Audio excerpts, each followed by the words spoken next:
Today, I want to know what gift you will give yourself. Just spend some time today in some meditation and focus on what you're going to give yourself. Now, that might be something tangible, like maybe you're really wanting to learn how to knit. And so you're going to go grab some cheap knitting needles and a ball of yarn.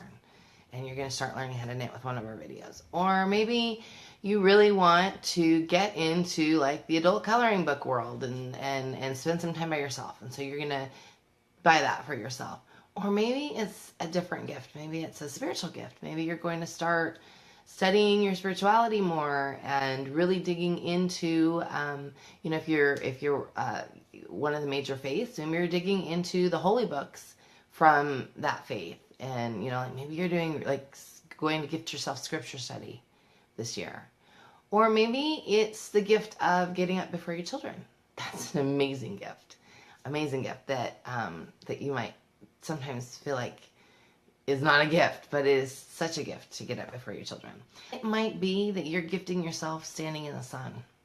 It might be, you might have to start really small. It might be that the gift you're going to give to yourself and to the people around you is that you're not going to yell between now and lunch. And then tomorrow you try again. But start something. So now really start today. I want you to think about it every day between now and Christmas. And then when they're opening their gifts on Christmas morning or Christmas Eve or on the solstice, whenever it is that your family does it, I want you to really be thinking about the gift you're giving yourself and be happy and excited for the gift you're giving yourself. So again, it could be something tangible, or it could be something spiritual, or it could be just something like inner work wise that you need to do. But what gift are you going to give yourself? And then let us know in the comments, because I want to know what gift you're giving yourself. The topic is non-toxic holidays. What in the heck does that mean? Well, we tend to do this to ourselves where we sort of head into the holiday season and, just events where there are going to be other people that are well-meaning people, but somehow think they need to be part of your business. and not your business that you run, but your personal business. Sort of how to get you to a place where you just don't care. So the first thing I would say is if there's an event, maybe it's a partner's business Christmas party, or maybe it's a church party, or maybe it's a family event, and you are not wanting to get into it with somebody about sort of the way you live, or just your choices, be it political or otherwise. You just don't want to get into it with people. I'm going to say the very first and easiest thing for you to do would be not to go. Just don't go. That would be the first and easiest thing to do. The second thing would be to make sure that if you do decide to go and you think, oh, first of all, I want you to ask yourself, why am I going? If you really don't want to be around these people, ask yourself why you're going. So that would be like being an agent place and really getting yourself into a place where you are an agent and you are truthful with yourself about sort of how you're feeling.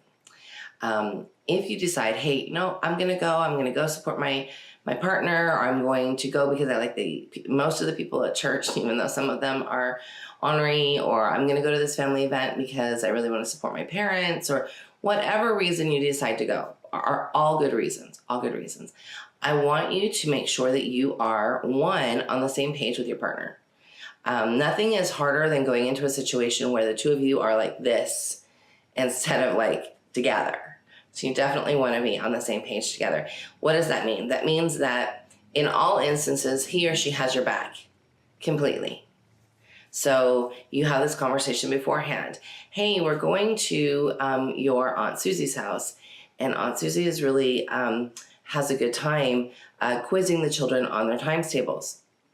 What do you think you could do to help back me up so that our kids don't feel uncomfortable and we can actually have fun with Aunt Susie? And so have those conversations beforehand. And the solution to that might just be that your partner keeps the children in a place where they're not like inundated with Aunt Susie. And somebody else keeps Aunt Susie busy the entire time. Maybe you're talking to her about her garden or something that really lights her up. If it's in a church situation where maybe you know people from in a weekly standpoint, but you're not sort of with them every day, you can be kind and just say, we do things a little bit differently, and I would really just appreciate it if you didn't quiz them. That's a really easy way to sort of say, hey, I really don't want you to do that. I think that if you are in a place where you have somebody that pushes even harder, and often we are, then I think it is okay for sure to sort of stand your ground and say, hey, I really like you. And this would be like in a church situation. It could even be at a family function. It's okay to say, I really like you, but you had an opportunity to raise your children, and I want you to give me the opportunity to raise mine. And then be done. Don't carry it around with you. Don't be rattled by it. Just let it roll off your back and be done with that conversation and walk away. You can excuse yourself from that conversation. That you don't have to stay sort of inundated with this person and their energy. Hopefully being firm. And when I say being firm, you can't have a shaky voice and feel not sure of yourself when you're having this conversation. Hopefully when you are firm, then that person's tone will change. They will realize, if they're healthy, they will realize they crossed a boundary. And they will then, in turn, change the subject, go find somebody else to talk to, or something in a more healthy way. Now, that's not always the case. Sometimes you have to be a little more firm. My hope is, though, that you won't. My hope is that if you find yourself in a situation where somebody is badgering you, that you will just leave. Because it's okay to leave. It's okay to say, you know what, honey, if you want to stay here and finish this up, that's great. But the kids and I, we really need to leave. It's just really uncomfortable. And hopefully also that will cue your partner in to go, wait a minute, what happened? And have you then again, both on the same page, both having a conversation about why this is uncomfortable. I'm just going to give you some thoughts and tips that we do the last 2 weeks of the year to really sort of be able to go, breathe out. All right, ready?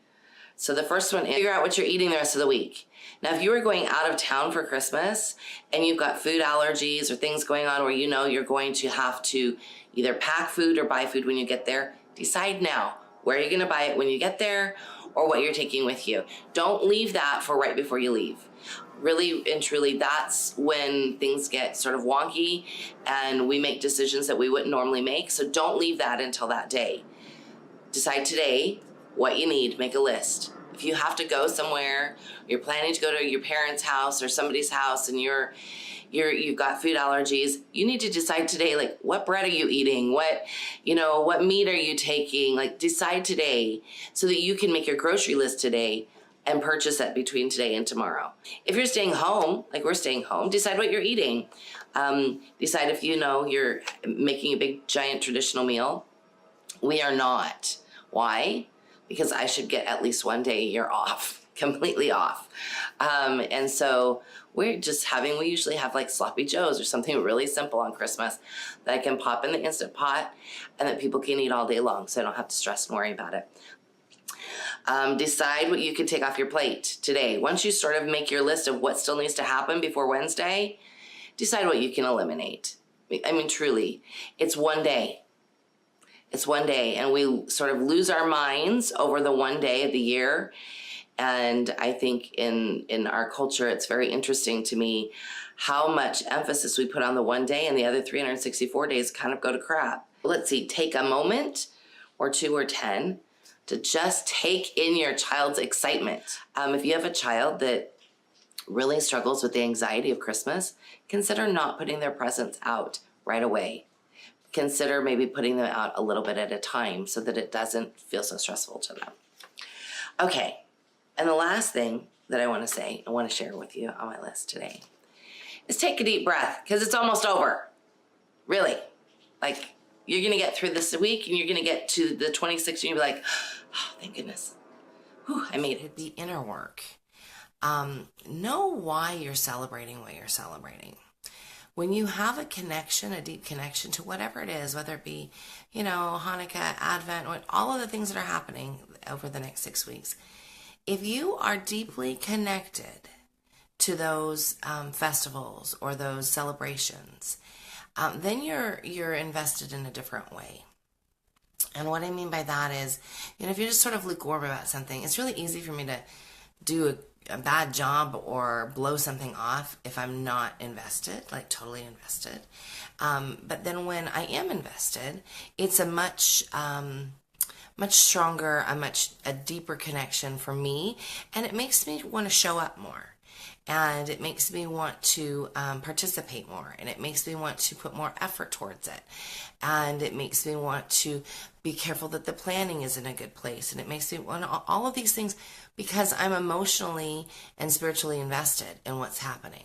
And I'm that way with anything. If I've got something I have to do, like there are holidays that I'm like really lukewarm about. And my kids know that I'm lukewarm about them because it's never a big deal, a big thing in our house. One of those is Halloween. I've never, even when I was a practicing pagan, I was never like, yay, Halloween. And it has nothing to do with costumes or the scary stuff or anything like that. I think for me, it has more to do with like the pomp and circumstance of, hello, I got 5 kids and we got to costume them all and, all of the rigmarole that goes with it. And it's just exhausting. But I don't even remember really liking it when I was a kid. And so I don't even know why I don't, but I do, because I feel lukewarm, I go through the motions and I do the things for my kids and I support them through that. But it's not a deep connection. I have a deep connection to November 1st or All Souls Day, but that's a whole different flavor. That's non-commercial. That's definitely like a between you and God situation. You're connecting with your ancestors. So when it comes to those holidays that you feel lukewarm about, know that you're just not going to be full on for those.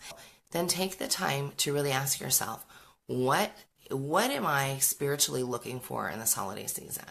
And I'm not talking about, what you're celebrating and maybe a little bit, but it's more about like, what is it that you want to get out of this holiday season? Is there an answer you're really looking for? Is there peace you're really trying to strive for? Is there something that you're really trying to connect to? So make your own personal goals for your own inner work, and I think that's vitally important.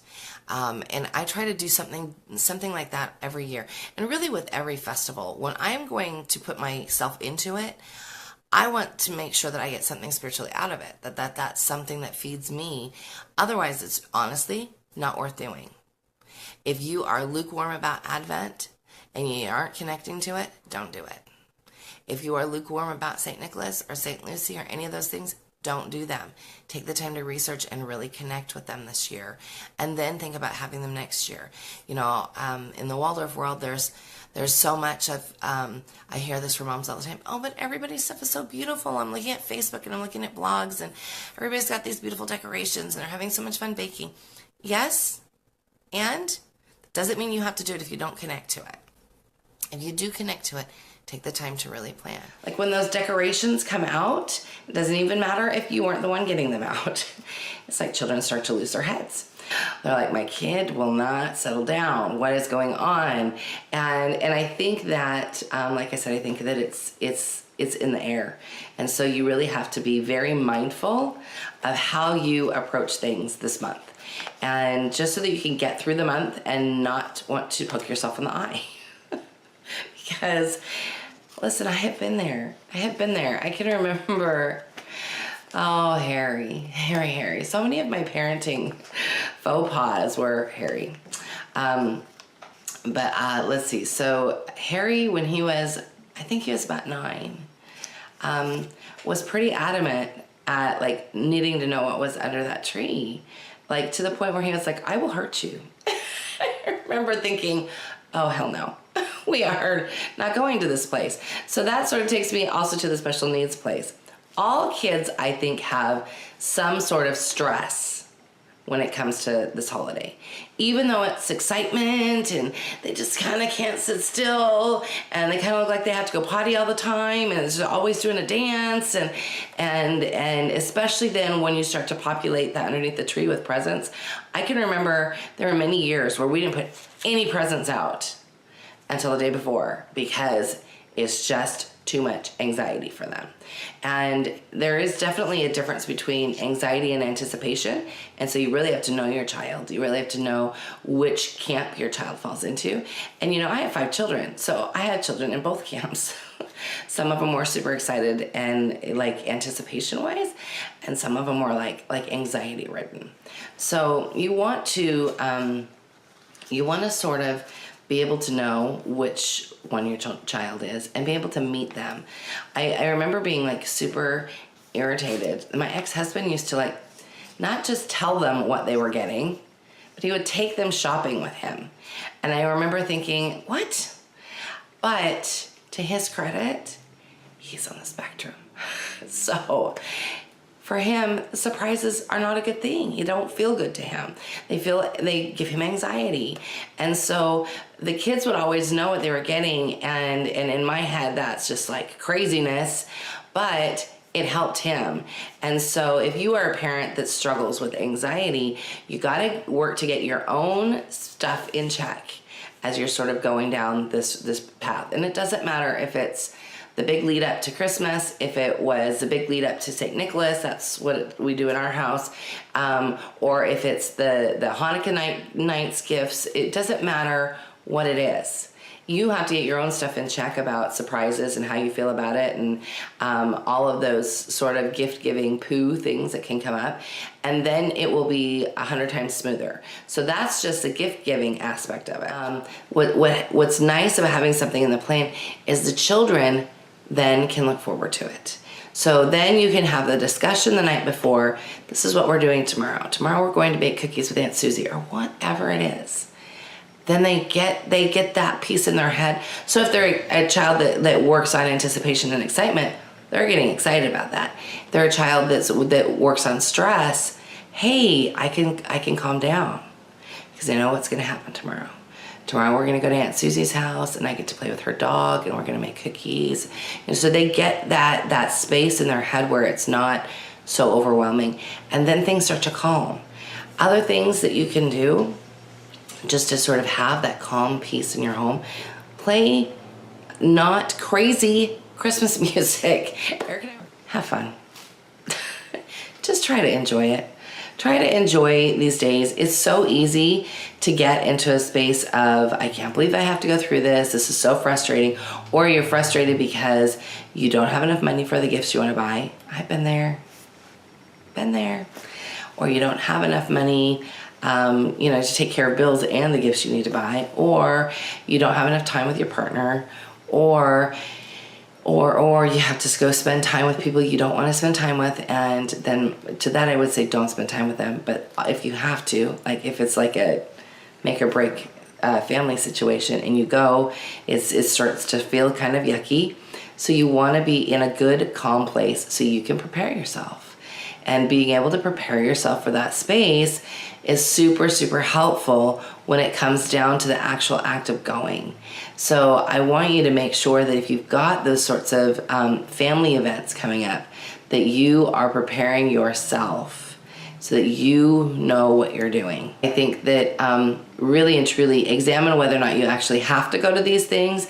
And if you don't have to go, then don't go if it makes you too stressed out. We actually missed a Christmas party this weekend, and it wasn't because it stressed me out as much as I just wasn't feeling it. Eric wasn't feeling it. So we went and bought a Christmas tree instead. So we had a backup plan. And there are times when you're feeling not on, and going and being around people like bolsters you up. And that was not going to be that time for us this weekend. And so we just didn't go. And I was totally okay with it. And so was he. So you have to communicate, and you have to really know what your partner is what's on their mind. Because if it's going to feel frustrating and yucky to them, then you have to communicate and talk to each other. That's really, those are our rules of engagement for always, but they are definitely huge things you want to keep in mind for the holiday season. You really want to make sure that you have that all under control and that you feel really good about it. And back to your special needs kids, they're going to get into food this month that they probably wouldn't normally. So whatever you do to detox them quickly from that, have it on hand. have a lot of it on hand. One of the things that we would do with Harry is I would just, if I knew he was going to have something that was not going to agree with him, I would send him right to bed as soon as possible so he could sleep it off. Lots of water. Making sure they get lots of water to sort of get it through. One thing that is super helpful is take your left hand and put it over his heart, and have him take his left hand and put it over your heart. Just close your eyes and feel each other's heartbeat for a minute and get synced up together before you go into these spaces. Have you heard of the Candle Access at Ariel's Light? This membership is perfect if you are looking for full-length podcasts and you want to catch the replays from the monthly gatherings. Your Candle Access also includes the Beacon Files, which are 40-plus hours of inner work content, as well as Biz Schooling for all the families homeschooling and running a business. There's the meditation series with the introduction to meditation, meditation for the parents, and meditation for the children, as well as our archive of 2023 with full-length podcasts and gathering replays. Join for only $5 a month at arielslight.org.